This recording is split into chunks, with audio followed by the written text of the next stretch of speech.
Okay, so I'm going to start a video. I'm going to get rid of this Halix here. So we're going to start a Halix old mission or challenge. But it's so weird because like the maturities and the levels, they don't match. I mean, it's really confusing. So I'm just taking a look to see if I could like just use a regular like beginner's rifle, and I can. So the Halix challenge is unlocked, okay?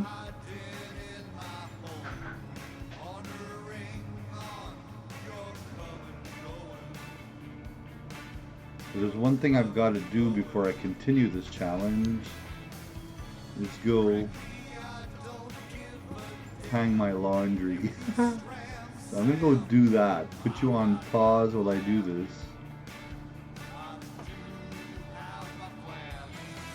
And hopefully nothing spawns on me in the meantime. Or should I? I'll just log off and then log back in 10 minutes. Okay, so here's the Halix. We're starting that very soon for today's show. See ya. You didn't wait too long because put you on pause, but okay, so what do we got here? Halix. And that's a new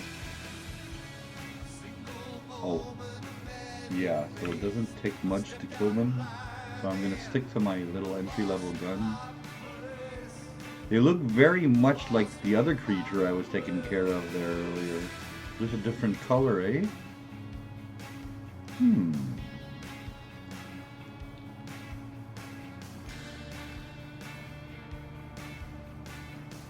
It sort of bugs me when they do that, when they just rebrand without any effort.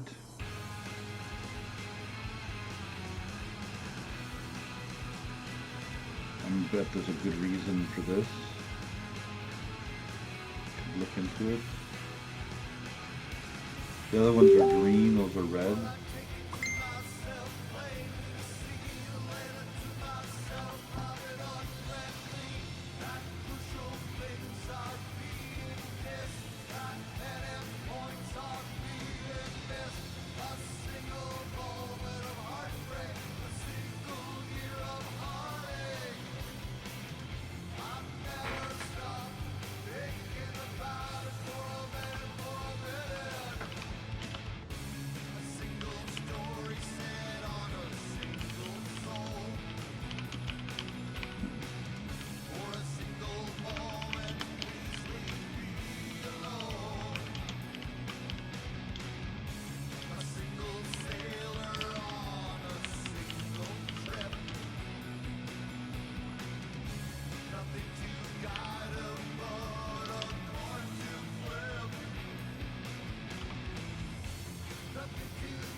Yeah, it's pretty sad there. See, you know, so I got a lot of people, a lot of friends that are Jewish, and I can really, really sense the fear. Like a lot of them are very fearful.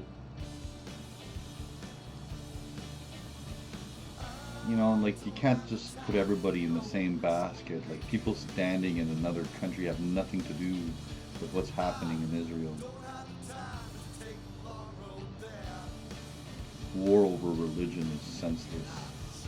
And I know for a fact that that's not what God, Allah, or whatever powerful force of love wants.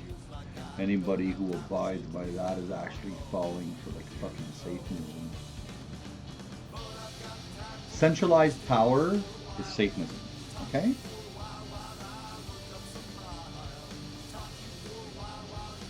Goodness doesn't have an organized, centralized power structure. It doesn't need it.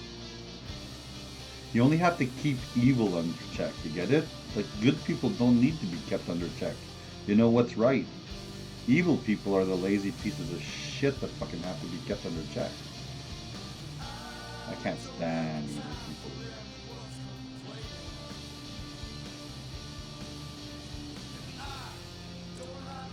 Or psychopaths. I can't stand those fuckers.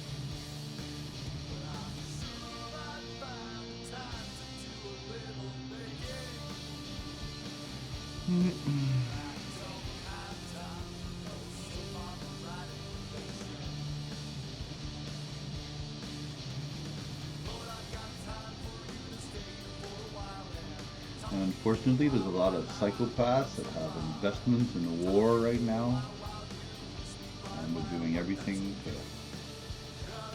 fan the fires of war. Divide to rule. Like there's videos, I'm not joking, there's videos circulating where Justin Trudeau actually speaks to his ministers during the election, and he's telling his staff, we have to divide them as much as we can. So it's like they willfully do it. It's not like they subconsciously do it. It's the way, it's the curl of the burl. It's political science. It's like, you're stupid if you don't get that, you know, type of deal. But the problem is that this shit should be kept in check. This type of behavior should be considered criminal. And you know what? They should bring in back the death penalty, okay, for corruption in high levels.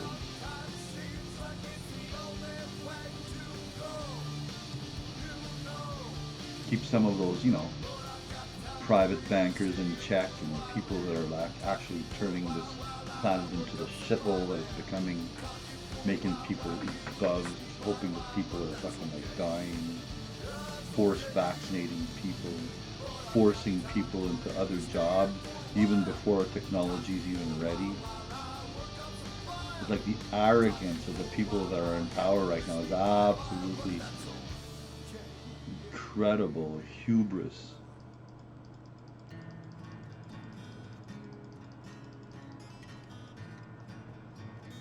Do you think that Jesse Ventura, when he did that video there about this lady talking about the big culling, do you think that's true? What do you think about Jesse Ventura and his role in like these conspiracy theories and his take on this? Do you think that he's right? Do you think that he's a tool? Do you think that he's part of the conspiracy? Did you ever see that video where one of the persons says that there's a lady that he meets, she's a doctor, and she says that the aristocracy are preparing for the great culling? Do you think that's true? Post in the comments if you think it is true. What do you know about all that? I'm curious. Because maybe what, 15, 20 years ago that he did that video. It's kicking around. You can find it. It's been removed and censored. But, yeah, and you see this like lady saying that she's talking about like, you know, I think it's Beatrix of the Netherlands saying that soon it will be the great culling. Now, I don't know if that's true or not. The video actually, like, she said that for a fact, so I'm just repeating what I see in that video. So maybe everything that you see right now is wanted. It's just like they want to get people revved up against each other, get people fighting over nonsense, over like political or over like identity politics.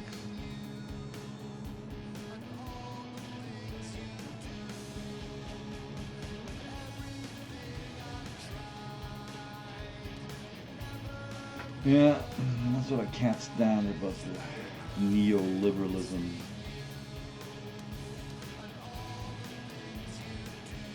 It's like they just like they disguise, they try to pretend that they're good, but at the end it's all for like nefarious reasons. It's absolutely so pathetic, and you can see through it so easily. And they, because to be a liberal, you got to be a fucking idiot, dude.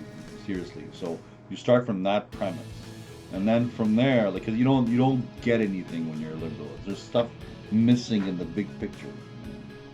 Now, I'm not saying like liberal, uh, somebody who believes in equality, and I'm talking about those that push all the wokeism and putting in new languages where you actually have to be careful with everything you say, be politically correct on everything that you do and say.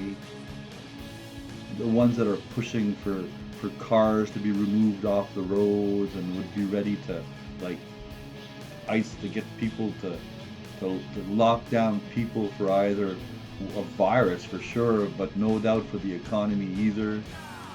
Those that are like printing money like crazy and sending our tax money to countries that want to wage war, and send our tax money to places like the World Economic Forum that are a centralized Nazi power that belongs like only to the big money interests, and for sure the aristocracy.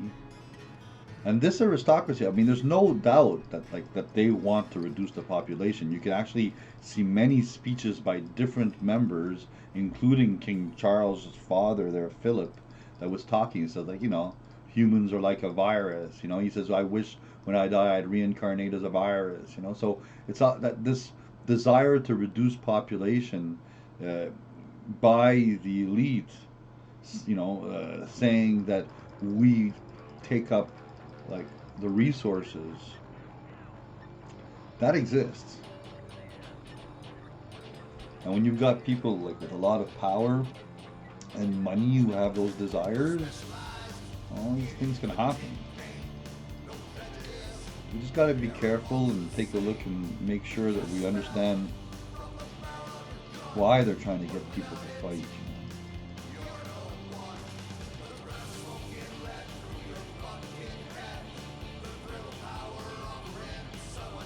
They're in, like everything. Ever read a book by Ayn Rand? Ayn Rand. It's called Atlas Shrugged, and she's a person that promotes objectivism. If I'm not wrong, she was a friend of Alan Greenspan, and all these people that became like important in the finance industry, and she was promoting objectivism but individualism, and the story of it is how rich people sort of like get fed up and decide to get together and turn off the economy simultaneously, and then everything that happens because of the people. So anyway, it's called Atlas Shrugged, and it really resembles what's happening right now. I think it was sort of like 1984, sort of a prediction of the dystopian world that's to come. And you see a lot of shows on TV, for example, The Purge and all these different types of ideas, the Hunger Games, trying to be put into people's minds. Prepare people for a world where if you're rich, you can, abuse the poor.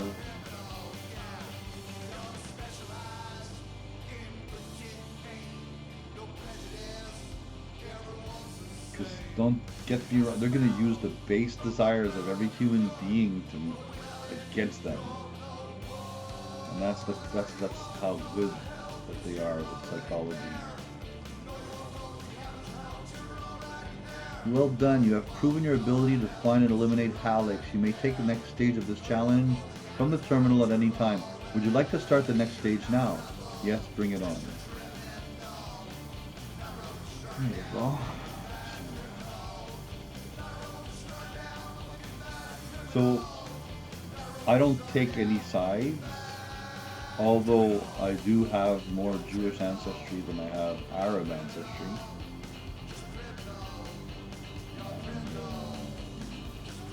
My ancestors were like the kings of Jerusalem for 250 years before they were taken over, and the Turks then invaded, and then when Britain took the land back away from the Turks, that's when they created Israel for the Jews. But truth is, the land belonged to the kings of Jerusalem, which were the Plantagenet family and the royal families of England for over 250 years. During the Crusades.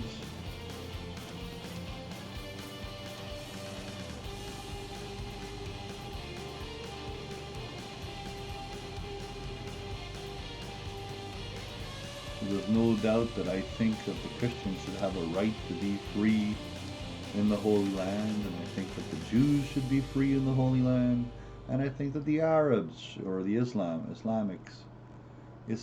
should be free in the Holy Land, because it is like it's one of the oldest places on earth. It's where the old world and the new world and everything was generated. Not everything, but you've got that place, and you've got like India, which is probably older.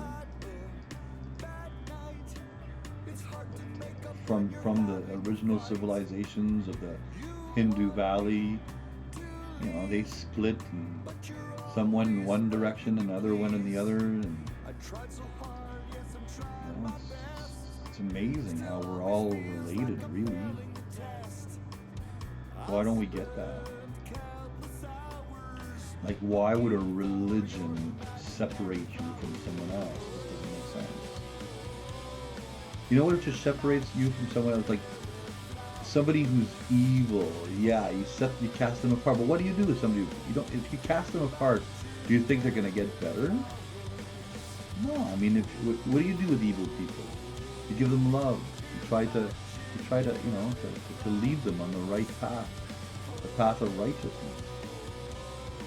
And then, of course, if they use evilness on you, then you have the right to be pitiless. Absolutely pitiless.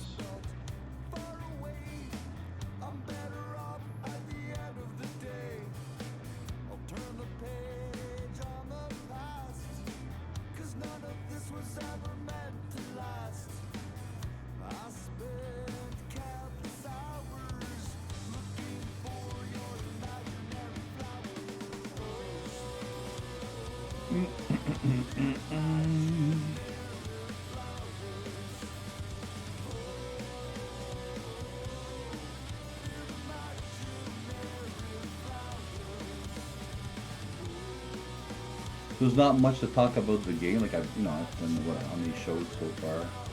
So right now we're hunting Halix, and we're on planet Arkadia. My name is Todd Burgess. You can like, share, subscribe, comment, agree, disagree, agree to disagree.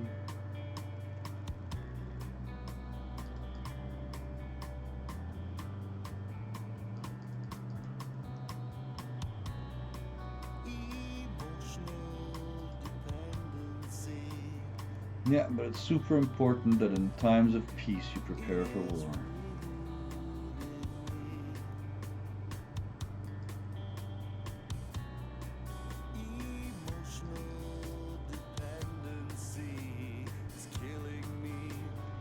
Let's take a look and see where we're at.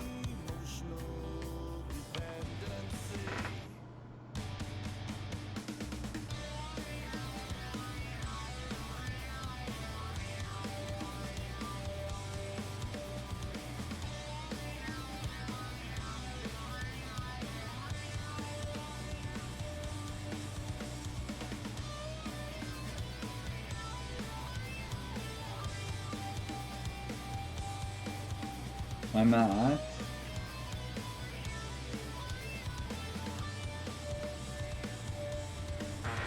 okay, so Mergurg, Bokoi, Karabakh, Pandy. I thought I had opened it up earlier, oh well. Halix. Sorry about that.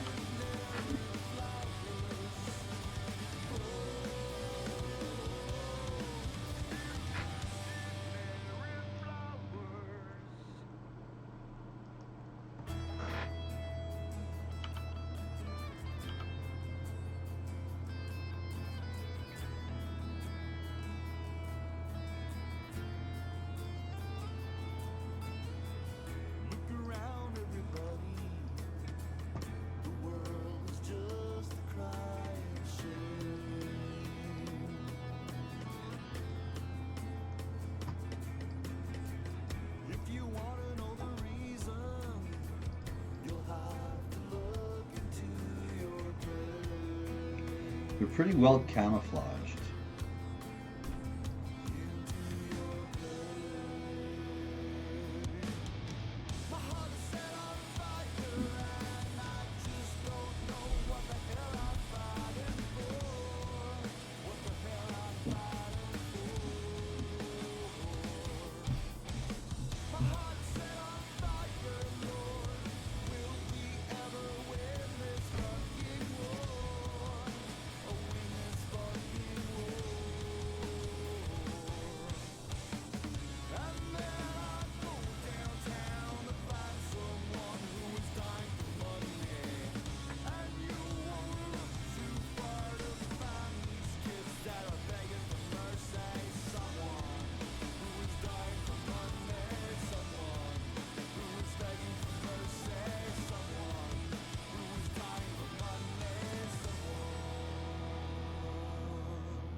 And then the other thing is we got to be careful because maybe a lot of this media and social media is all like stuff to get people revved up, you know. Like the rich, they need people to be fighting with each other in order for them to make the money that they make. I mean, the whole system's built on the Germanic sacrificial system, you know. Sacrifice and war, that was necessary to the system throughout history. Like that's why war exists by necessity. It's not doesn't exist just because we can't get along. It's really because it's big business, and then in the process of it being business, they make money off the culling and the reducing of the population, which is also what they look for. I mean, they constantly look at history. They've done it throughout history. Who's they? The those that sit on the power. Like the separation between the rich and the poor on this planet is so immense you have no fucking idea. Like these people are in a realm totally different than what you can imagine. And we're talking about not that many people, like maybe tens of thousands of people that live in this like Star Trekky fucking like unlimited budgeted world where anything is possible and everything happens, you know what I mean, type of deal.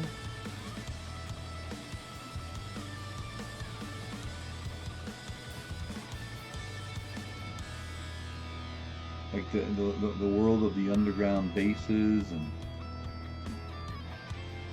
the cryptography. What? Cryptography? Yeah, read about it.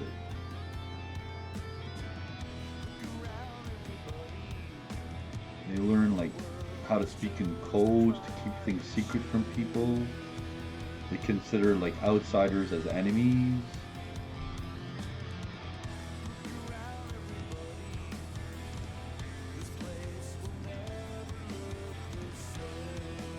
They use their enemies to fight their wars. How? What? What are you talking about? No, read history. Go up, do your trees. And you will see how Europe was colonized. Europe was colonized with that same desire to control and make money. And the whole war between the Protestants and the Catholics was over money, over the indulgences, over the right to make people pay to get their sins forgiven. And the Protestants were saying, no, no, no, you can't pay to get your sins forgiven. It's wrong, it's morally wrong, it's morally impossible. And the church was saying, well, fuck you, you're heretics, you know. And they started burning people at stakes and killing whole families and repossessing houses and castles and businesses from the Protestants.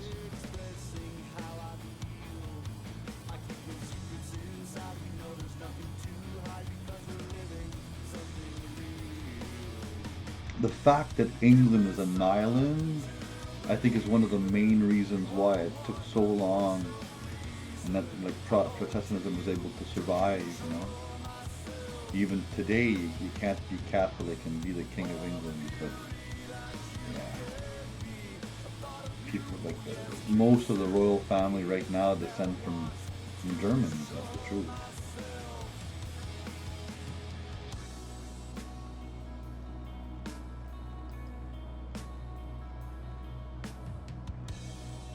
From Saxon royalty.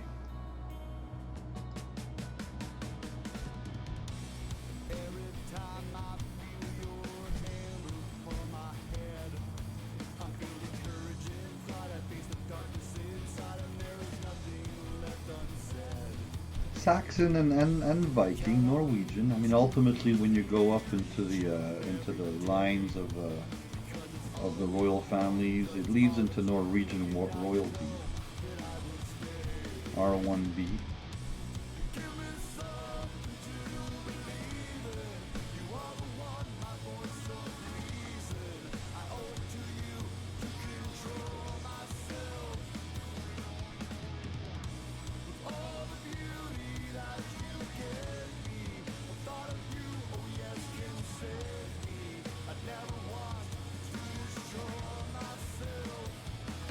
Something happened to Swedish royalty over the years. It seems like Sweden isn't what it used to be.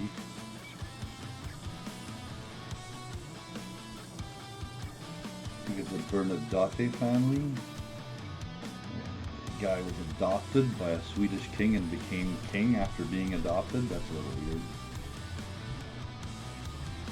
A lot of weird stuff happened during the Napoleon years, and it was rumored that the Rothschilds had, taken over the economy by then.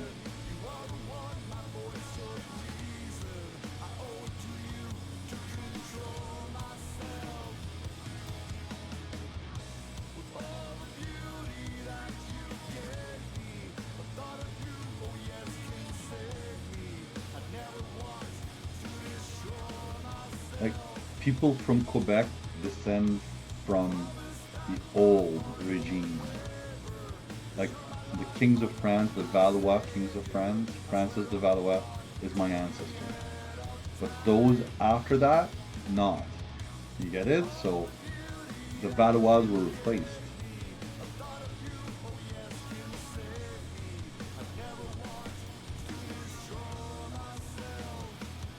And so were the Savoys, which were the Italian royal family. Now they're like, everything that they own is in like museums. So what I understand is that, for example, a lot of merchants and money changers were Protestants. A lot of my ancestors were money changers, and then they just like suddenly lost everything and ended up in North America, So it's so the money changers were replaced.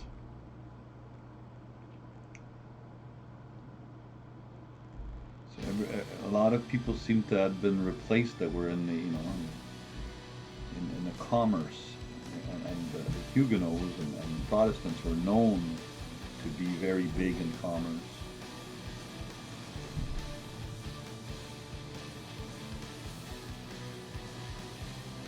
I think my clothes is going to be ready though soon. Where am I at for the Halix challenge?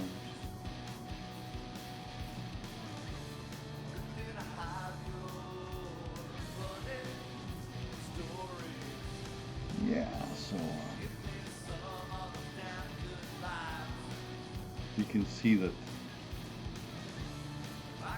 the church had a lot to do with colonizing Europe and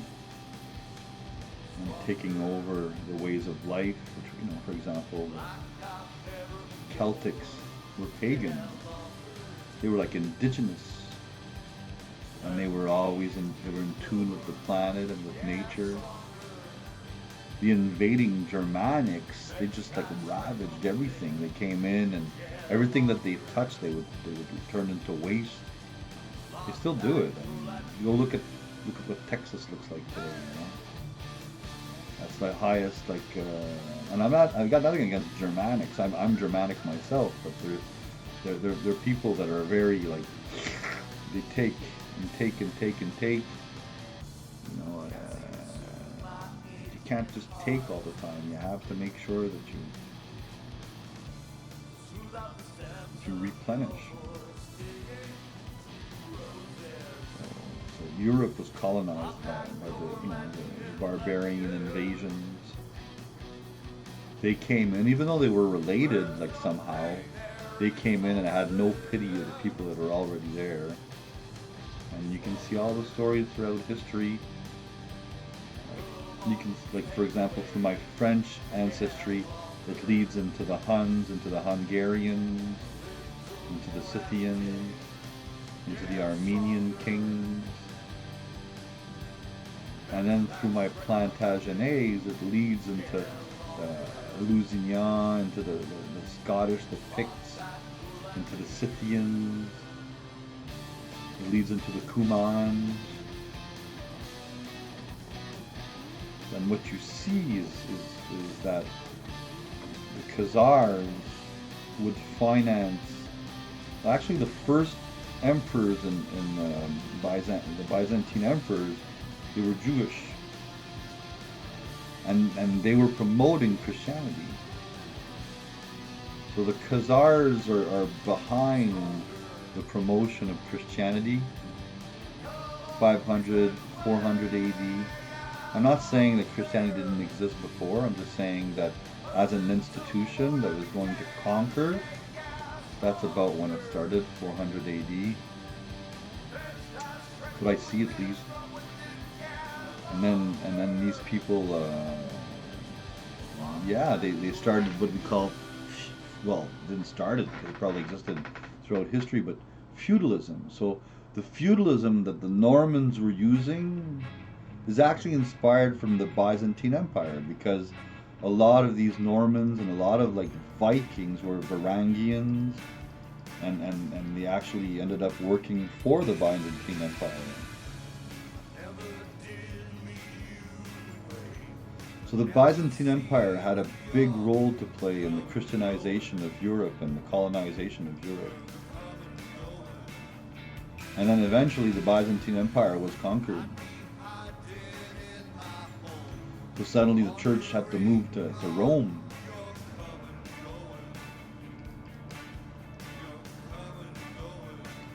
A lot of the history is actually the fight between the emperors and the popes.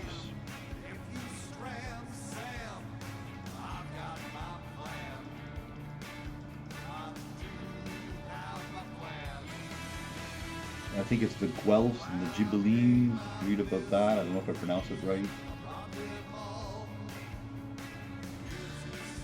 Those that supported the Pope versus those that supported the Roman Emperor, and then that was when the church won. The popes took over, and then my ancestor Barbarossa, the Stouffer family, I think they were called. They got knocked off.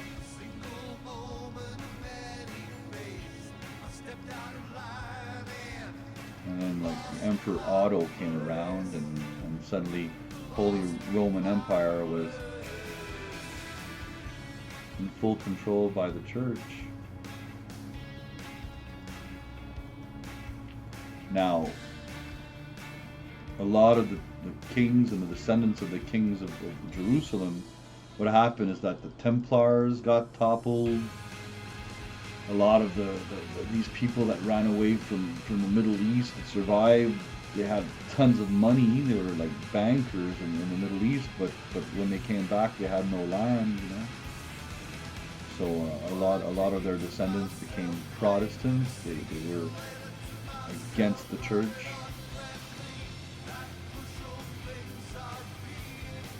So for 100 years, there was war.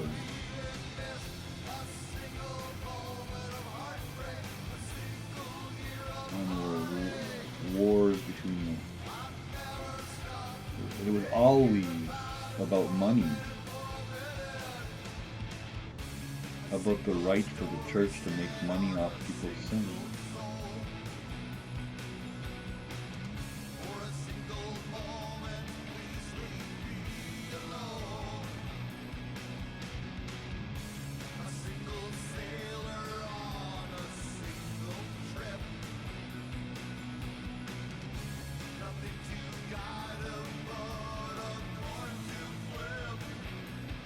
So, we were duped by religion for 1,000 years. Let's not be duped by religion again and fall for like the Third World War. People will fight over like stupid ideas. Not that they're stupid, not that religion's stupid, but you don't fight, you don't die over ideas.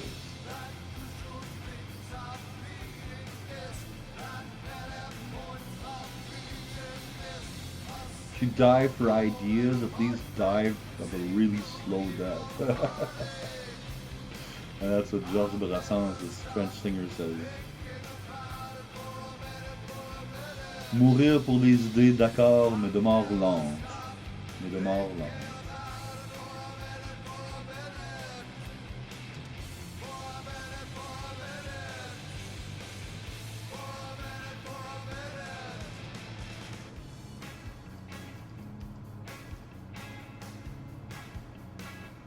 I think the most important thing is that the second that you're gonna die, that you have no fear, that you can build up your soul and your character, so that the second that you pass on, your fear is gone.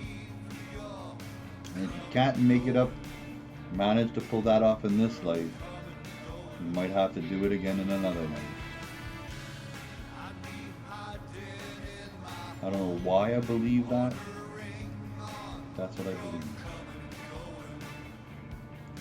That you should have no fear, and that you should fill your heart with love, no matter what the situation is. Anyways, guys, I'll ask you to like and subscribe and share and comment, and if you want me to stop like talking about this stuff, you know, then good luck with that. Take care, okay? And have a good day. Bye, everybody.